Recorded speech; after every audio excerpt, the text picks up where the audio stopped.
I came of age in the era of Pentiums and Power Macs.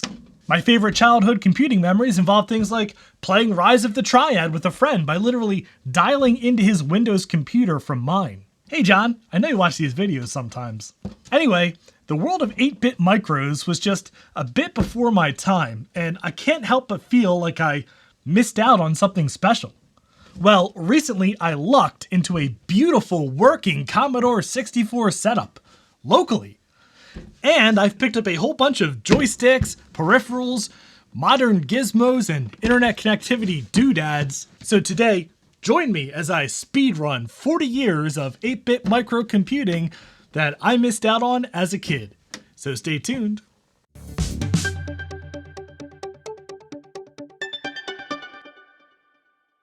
And if you enjoy watching a grown man marvel at computers that are only slightly older than he is, I hope you'll consider subscribing to the channel. Together, we're keeping vintage computers out of landfills one by one, whether they like it or not.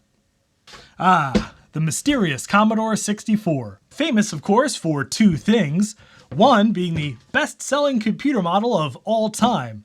And two, having the most terrifying theme song for any computer ever.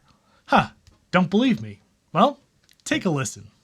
In a world of fun and fantasy and ever-changing views and computer terminology, Commodore is used. Are you keeping up with the Commodore? 'Cause the Commodore is keeping up with you. Are you keeping up with the Commodore? 'Cause the Commodore is keeping up with you.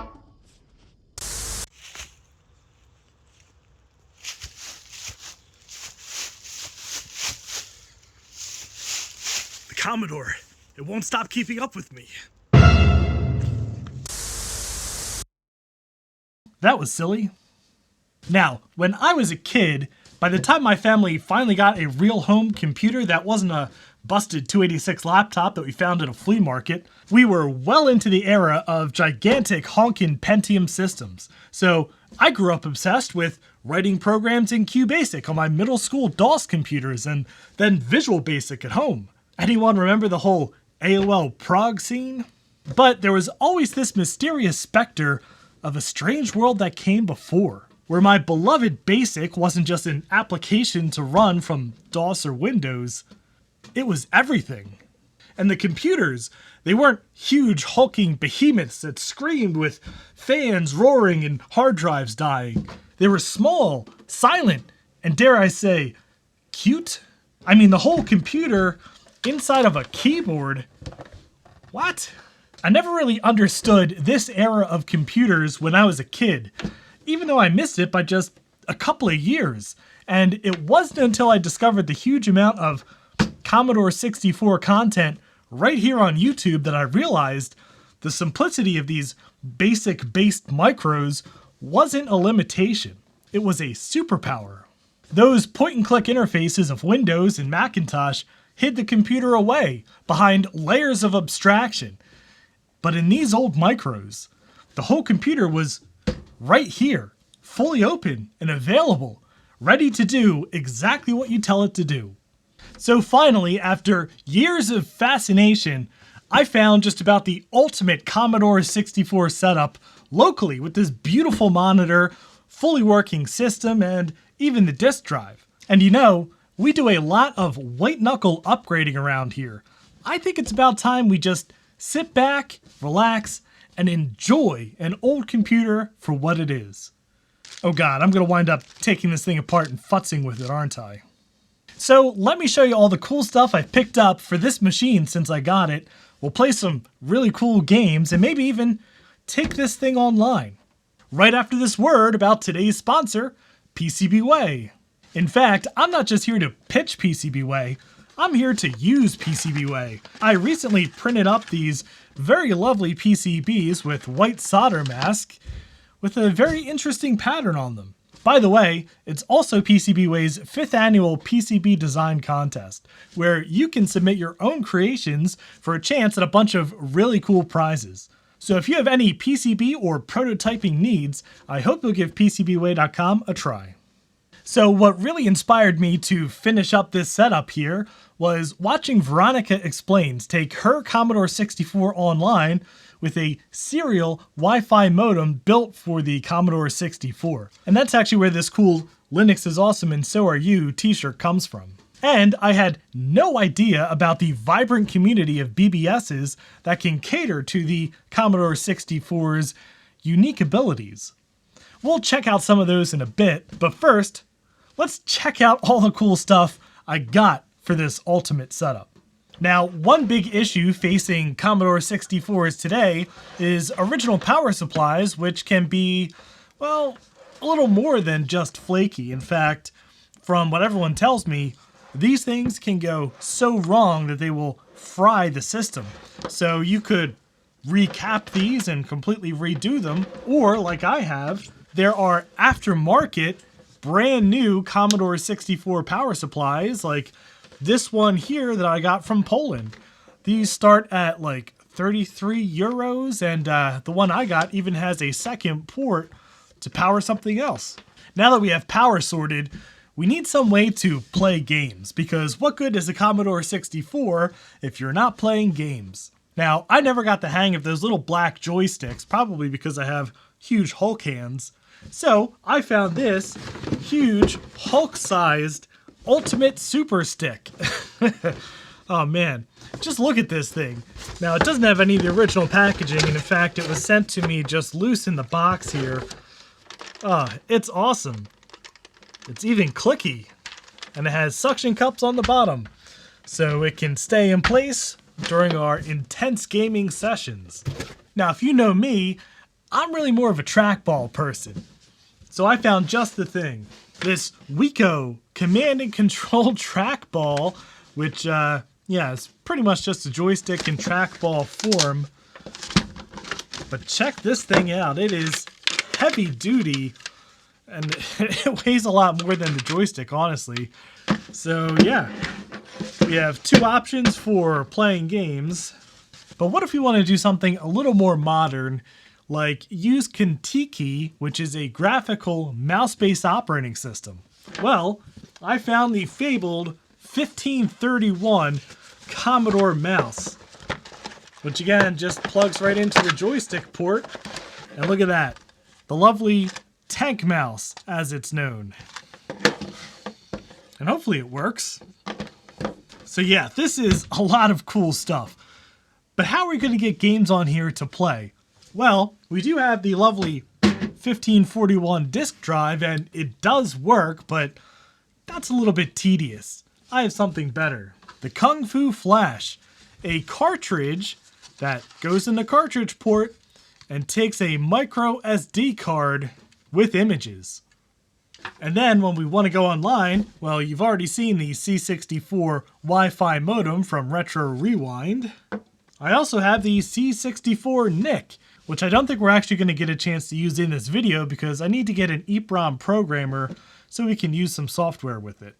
Alright, so let's hook this thing up, and we don't need this disk drive for now, or actually at all, because we're going to be using this Kung Fu Flash to load software. And I am so excited to have found this beautiful 1702 monitor, which is a color monitor that takes, chroma, luma, and audio, because there is a speaker on the side, I think, under the handle. Maybe it's on the top, I forget. But in any event, this is going to give us a great picture. We just plug into the video port on the back here. And we have our aftermarket power supply, which has a switch on the supply itself. So we plug that into power on the C64 here. And then turn this on, and then hide it underneath the monitor stand here for that nice clean setup. And we should be ready to turn this thing on. Oh yeah. And right into BASIC.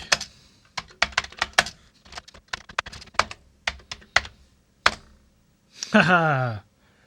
Now of course we need to run some games and software on this thing. Or who am I kidding? Pretty much just games. So we have the Kung Fu Flash here, and I got this from The Future Was 8-Bit, and I have added some other software on here that we'll use to test some of our cool stuff here today. But it just goes right in the cartridge port. And now when we turn on the system, it's going to boot right into that cartridge, which loads the Kung Fu Flash operating system, which then lets us explore and execute all of the files on this SD card.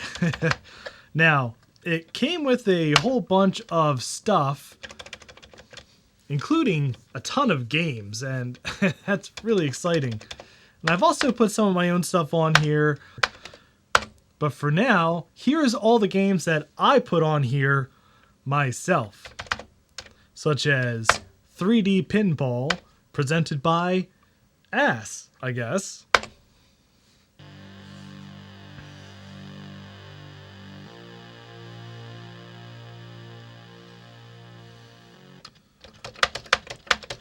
Yeah, this is a fully keyboard-controlled game. And it's actually a pretty sweet pinball game, which I'm not very good at.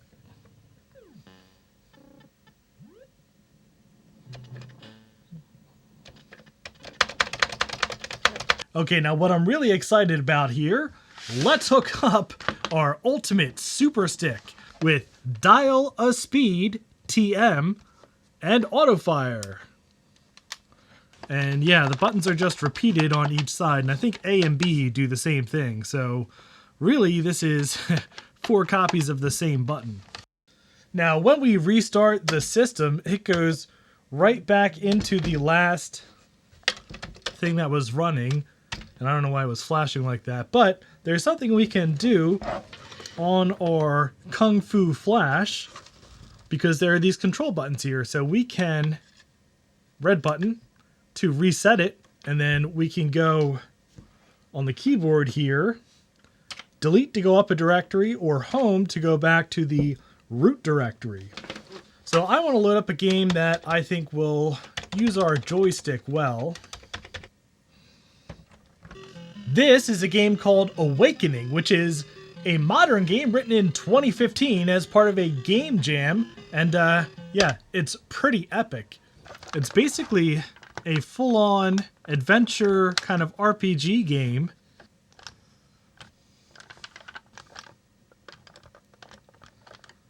And yeah, this joystick works pretty well, except the suction cups maybe have kind of lost their suction over time.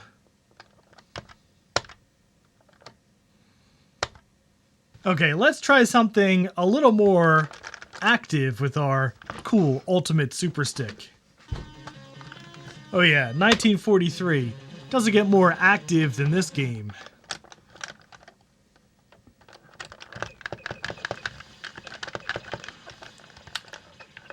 Oh yeah, Autofire really makes this game pretty easy. Yeah, just cheating a little bit with Autofire. That's ridiculous. Yeah, just an unstoppable death machine. Of course, totally fair. Okay, now the joystick was great. How about our trackball? And this really doesn't sound very good. It makes like a different noise depending on which way you roll it. I do think that's a pool ball in there. Oh, it's terrible. You have to really spin it to move, and now it stopped working. Okay, this is not very good. So I guess we're gonna have to, at some point, take this thing apart and try to fix it. Alright, let's check and see if our mouse works, and we're gonna do that with Kontiki. Now, I think this needs to be in port 2. Ooh. That's that's not right. Okay, mouse port 1. Wow, that works great. Look at that. Yeah, check it out. This mouse pointer is way smoother than I expected it would be from this old ball mouse. Oh, look, our little slidey pads are melting off. That always happens.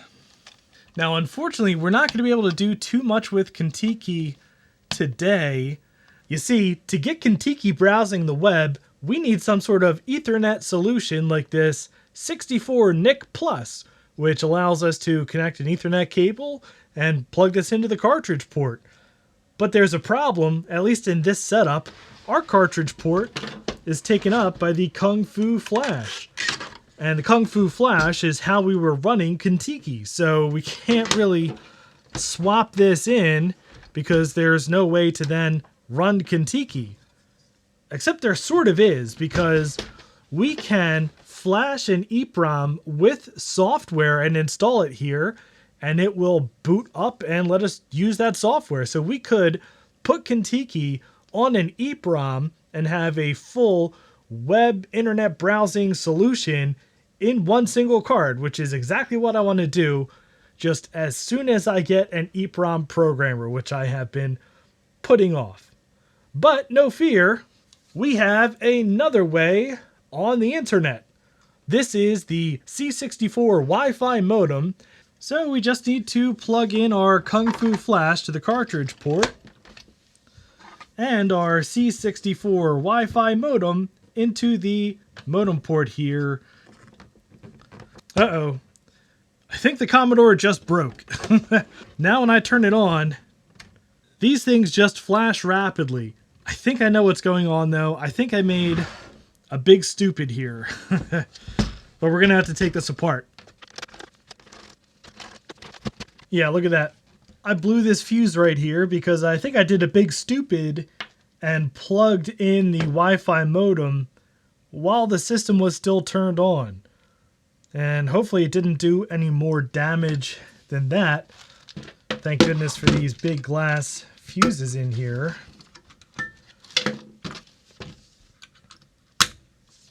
All right, well, today's lesson is don't plug in a cartridge if the machine is on, because if you plug it in kind of crooked, you might short out the pins and blow the fuse. Anyway, I have a terminal program on here called CCGMS, which is kind of recommended by the people who make the Wi-Fi serial modem. And this terminal program is really designed to let you connect to BBSs, although this is a more modern release from 2021, modified by someone called Always. But we can F7 to change things like the baud rate and the modem type, and the Wi-Fi modem comes at a default of 1200 baud, but you can spice things up quite a bit. So I think I still have mine set for the maximum 9600. Yep. And now I'm talking directly to the ESP8266 microcontroller that's inside the Wi-Fi modem. I can type in AT plus config to configure things like the Wi-Fi connection, flow control. Oh, and Action Wi-Fi is a hotspot that I made specifically for this video, so you're not going to find it if you're looking around for it on the internet. But now we can actually connect to online services via their host name. So we do ATDT, which is an old Hayes modem command. But instead of a phone number, we can put a web address. So particlesbbs.dyndns.org, port 6400. All right, after a couple tries, connected to Particles BBS. Yes, we support Commodore Color, 40 columns mode. And then look how beautiful this looks on a Commodore 64. Compare that to the last time we connected to Particles BBS from an Apple I replica. Yeah, this is awesome. And if you're new to BBSs, you've never seen one before, it's basically what the internet used to be like back in the 80s and even into the 90s. You dial into a BBS hosted on another computer, and I'm pretty sure Particles is hosted on a literal Commodore 64. My favorite part of a BBS is the games. And I'm pretty sure I still have the high score on some of these games, but let's double check. My favorite game on here is just WordStar, which is a word scramble game. Hey look, Mochi figured out my word, which was networking. Okay, so now we have to figure out Simua Tursenkte.